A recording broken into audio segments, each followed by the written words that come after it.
For those who watched the previous segment, I talked about one of the things you can know, which is that financial decisions and even the markets themselves are frequently driven by emotions, psychology, overconfidence and personal opinion, and literally even how our brain itself works. Second thing you can know is you can actually know the competencies that you will want in your professional advisor that will make the most difference for you.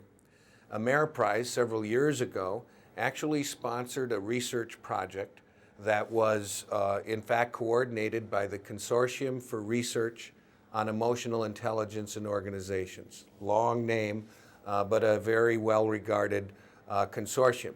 And these are behavioral experts. And the individuals who codified the research, Lyle Spencer and Rob Emmerling, have a long history of understanding human behavior. When we talk about competencies, it's important to think about what does that mean. Competencies can be thought of as knowledge, so what one knows, skills, how one does what one does, and traits, why one does what one does. Competencies are reliably measurable characteristics of a person. Interestingly, and by the way, I should mention the research scientist who conducted this actually concluded that the results were so rich that there's less than 1 in 1,000 chance that it's not spot on. So it's pretty significant. The most important competency that you need from your advisor for you to have the best experience possible actually turns out to be integrity. These are people who will stand up for what's right. These are people who will tell the truth. These are people who will align their own behaviors with their values. These are the people that'll keep a promise. So we're talking about behavioral integrity, not just basic honesty, which most of us think we have plenty of, but really that ability to confront a poor decision, that ability to give the service that's been promised. Integrity is number one. Client service orientation is number two. Interestingly, those two are moral competencies. Client service orientation is really a combination of responsibility and compassion. Accepting responsibility for serving the interest of the client, accepting responsibility for the advice that's provided, and so forth. So we're talking responsibility. And of course, compassion is really about actively caring about the well-being of the client. Third competency is concern for order and quality.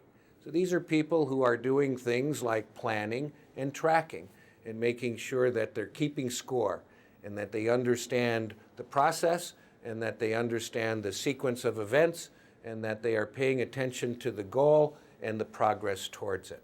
Fourth and fifth competencies turn out to be emotional. That third one, by the way, is a technical competency. The fourth and the fifth are teamwork, and these are people who actually have people around them that they rely on to also contribute to this superior client experience. And then, of course, self-confidence. Now, you may have wondered what happened to cognitive. Well, cognitive actually matters, but it doesn't matter enough. So your advisor needs to be cognitively intelligent. That's absolutely true. I would call that a table stake. But that won't differentiate the advisor. All the advisors in this industry are smart enough to pass all the exams, so they've got cognitive intelligence. But as you well know in your own life, not everybody who's cognitively smart is emotionally or morally competent. So those are the top 5 competencies that matter most to you. And I think it's important that you know that, you can know that, and you should. You can also know that goal achievement is simple, but it's not easy. So simple and easy, as we've experienced in our lives, are not synonyms. So when we think about achieving goals, it's a simple process, but it's not an easy process. You can also know that those who plan to achieve their goals do better than those who don't.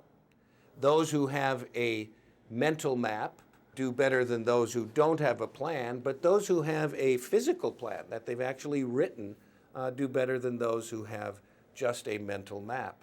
And those who have a physical plan that they've shared and done with someone that they actually trust do best of all. So when we think about this, there are some things you could consider when it comes to goal achievement that your professional advisor will keep in mind with you as they serve your interests. And we talk about them in terms of 5 steps. I actually learned these from one of my mentors, a guy named Roy Gear, and under this umbrella we call, what do you want for yourself? But the first step in achieving your goals is to know what they are. Have a goal, or have goals. Write them down. Second step, have a plan. Research shows that those who plan do better than those who don't. Those who have a written plan do better than those who have a mental map. Implement the plan. Obviously, can't achieve the goal without implementation. Control direction. This is about keeping score. I mentioned concern for order and quality. That's really what we're talking about here. Control direction. Plans won't be perfect, and implementation, therefore, needs to be adjusted. So we keep score, we redirect. And finally, throw off discouragement and deal effectively with the various emotions that can sometimes get in the way of follow-through. Goal achievement can be discouraging.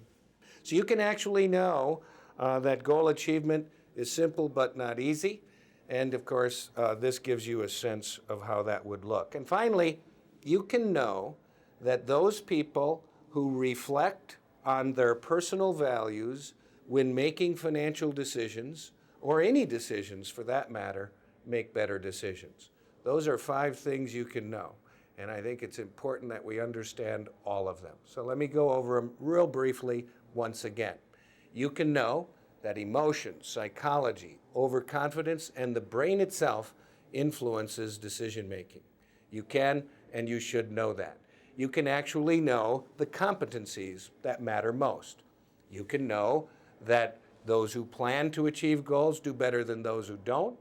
You can know that goal achievement is simple but not easy. And you can know that people who reflect on making decisions, reflect on values before making decisions, do a better job of decision making.